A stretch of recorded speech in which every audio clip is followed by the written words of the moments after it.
ഹരേ കൃഷ്ണ. ആദ്യം നിങ്ങൾ ഈ വീഡിയോയുടെ ചെറിയൊരു ഭാഗം മാത്രം കാണുക. അതിനുശേഷം ഇതുമായിട്ട് ബന്ധപ്പെട്ടുള്ള ഒരു കൃഷ്ണാനുഭവം ഞാൻ പറയാം.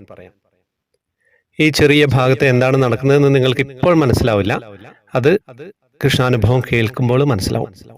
അപ്പോൾ കേട്ട് നോക്കിയാലോ എന്താണ് സംഭവം എന്നുള്ളത്. ത്രിമധുരം ചാനൽ ആദ്യമായിട്ട് കാണുന്നവരാണെങ്കിൽ സബ്സ്ക്രൈബ് ചെയ്യുക, ലൈക്ക് ചെയ്ത് കാണുക. കൃഷ്ണാനുഭവങ്ങൾ ഒരുപാട് നിങ്ങൾക്ക് കേൾക്കാം.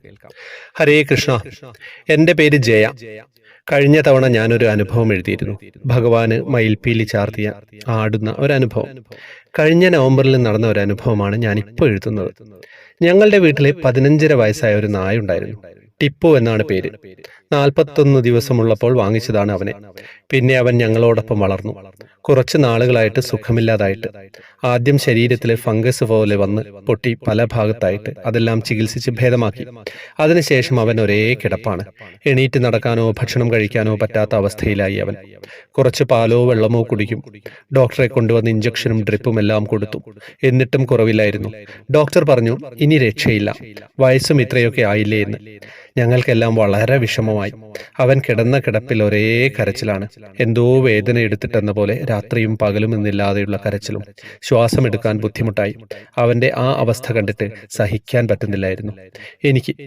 ഞാൻ എന്നും കണ്ണനോട് പ്രാർത്ഥിക്കും, അവന് ഒരു ശാന്തി കൊടുക്കണേ എന്ന് പറഞ്ഞ് വളരെ സങ്കടത്തോടെ കരഞ്ഞ് പ്രാർത്ഥിക്കുമായിരുന്നു. അങ്ങനെ 2/12/24 ഒരു 11:30 ഞങ്ങളുടെ വീടിന്റെ പടിക്കലുള്ള റോഡിൽ ഒരാൾ വന്നു.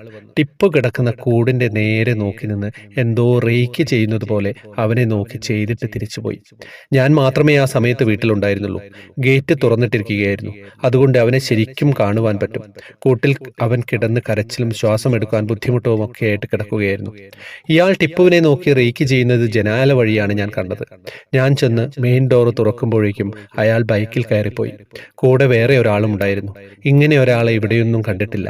വീട്ടിൽ CCTV ക്യാമറയുണ്ട്. അതിൽ നോക്കിയപ്പോഴാണ് വ്യക്തമായി കണ്ടത്. അയാൾ വന്നത് നേരെ ഞങ്ങളുടെ വീട്ടിലേക്ക് തന്നെയാണ്. തിങ്കളാഴ്ച 2/12/24 11:30 ഈ സംഭവം നടക്കുന്നത്. അത്ഭുതമെന്ന് പറയട്ടെ. അതിനുശേഷം ടിപ്പു കരഞ്ഞിട്ടേയില്ല. ശ്വാസമെടുക്കാൻ ബുദ്ധിമുട്ടുന്നതും നോർമലായി. അങ്ങനെ ചൊവ്വാഴ്ച 3/12/24 അവൻ ഞങ്ങളെ വിട്ടുപോയി.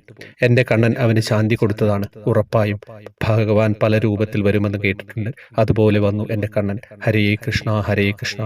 ഇതാണ് ഞാൻ പറഞ്ഞത്. ആദ്യത്തെ വീഡിയോയിൽ നിങ്ങൾ കാണുന്നത് ഇതിൽ പറഞ്ഞ അനുഭവമാണ്. സത്യം പറഞ്ഞു കഴിഞ്ഞാൽ ഞാൻ കൂടുതലായിട്ടൊന്നും പറയുന്നില്ല. ഭഗവാന്റെ അനുഗ്രഹം എങ്ങനെയൊക്കെയാണ്, ആർക്കൊക്കെയാണ് വരിക കിട്ടുക എന്നൊന്നും പറയാൻ പറ്റില്ല. ഹരേ കൃഷ്ണ, ഹരേ കൃഷ്ണ.